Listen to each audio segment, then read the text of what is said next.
이 시간에는 그렇다면 요양보호사 네 말대로 정말 돈이 안 되는 시대, 부동산을 투자해서 돈이 안 되는 시대, 위험한 리스크 경매를 받으면 굉장히 상당히 위험할 수도 있는데, 왜 그렇다면 부동산 전문가라고 하는 유튜버들은 저 부동산 해결책 있습니다, 받으세요 라고 할까?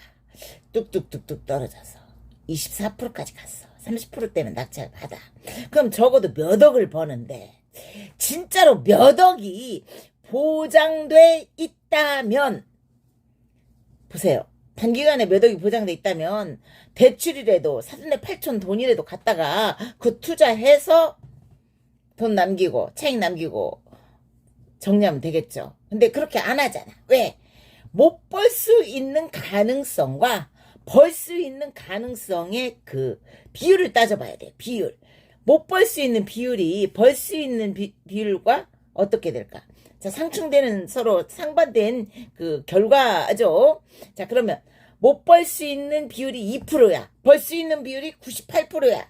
그러면 사돈네 8천 돈, 처갓집 돈이라도 다 갖다가 그 부동산 낙찰 받아요. 근데 왜 네가 받아?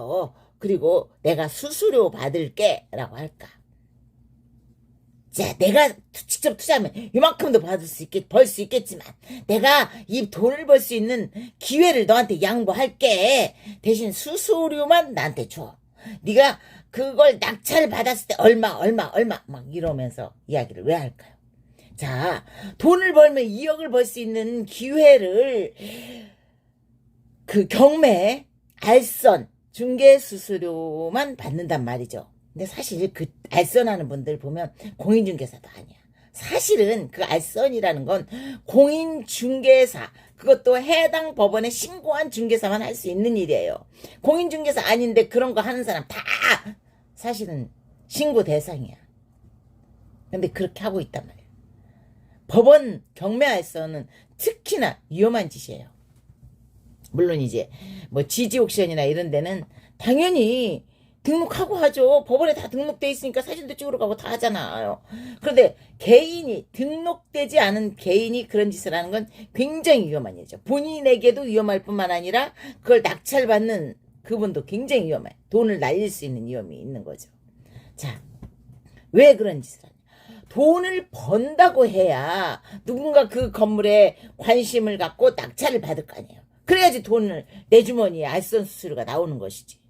자, 내가 절대로 이 돈을 벌 수 있는 기회가 확정되지 않았어. 즉, 돈을 벌 수 있는 기회 2%, 돈을 날릴 기회가 98%야.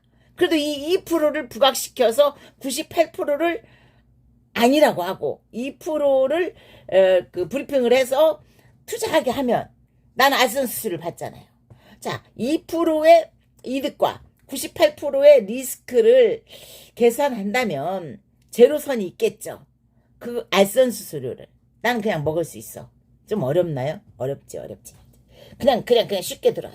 자, 나는 알선 수수료를 받으려면 돈이 안 되고 저 사람이 손해볼 거 뻔하지만 돈이 된다라고 하면서 내가 빠져나갈 구멍을 확보하고 브리핑을 하는 거예요.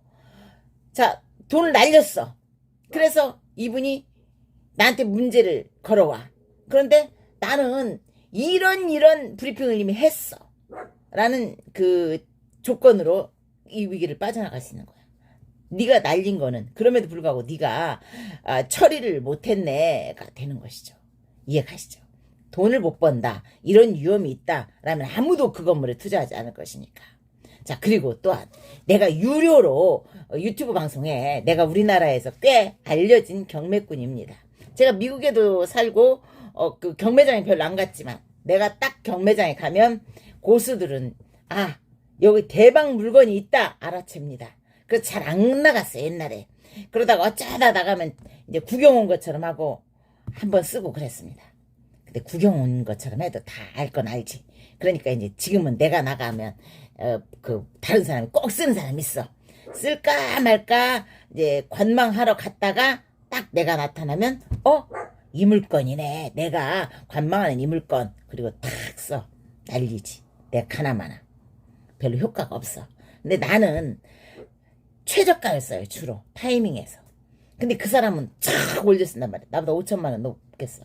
그럼 낙찰 되죠. 그래도 돈이야.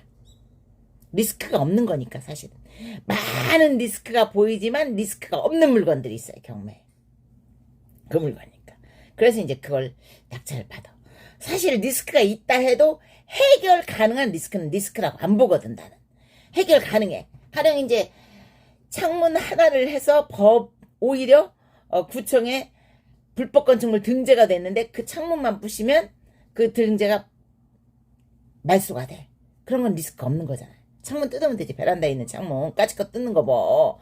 위아래가 있는 건 또 창문을 해도 상관없거든요. 그럼 그런 거 위아래가 있는데 그냥 벽창문만 했지 않느냐라고 해서 해결할 수 있다.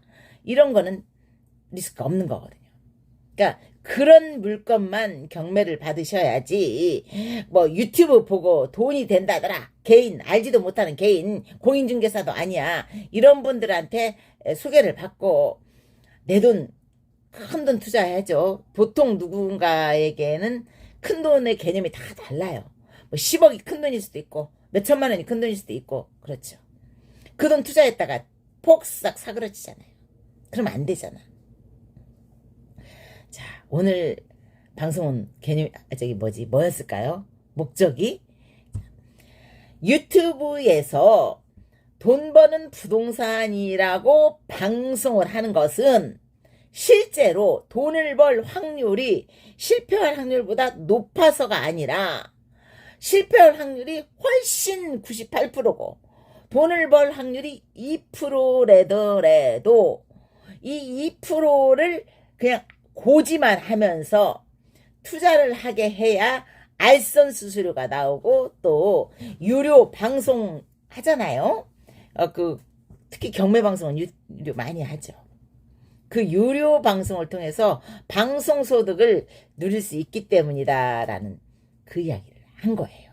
옛날에 우리 딸이 그러더라고. 나는 엄마잖아. 지는 꼬맹이잖아요.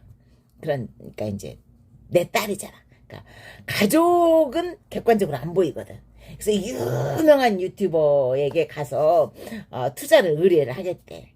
그래서 제가 야 너는 결과를 이제 봐라. 조만간 몇 년만 그 유튜버 경매 사기로 구속됐어요. 경매 사기. 그러니까 그 경매 알선 사기. 부동산 투자 사기죠. 참 별의별 일이 다 있어요. 조심하시고 내 주머니에 있는 돈은 오직 나만 관리해야 돼. 외부로 누설하면 다 사기꾼이 많이 몰려들더라고. 우리나라는 사기꾼이 특히 많아요. 이런저런 이유 말이 얼마나 유창한지 몰라. 조심하세요. 부동산 투자는 신중하게 돈이 되는 물건이 없지는 않다니까요. 근데 그런 물건은 여러분한테 알선으로 안 해요. 다 자기가 아르마리로 지가 어떤 급전이라도 하지. 사기 안 당하는 하루 되시기를 바라겠습니다.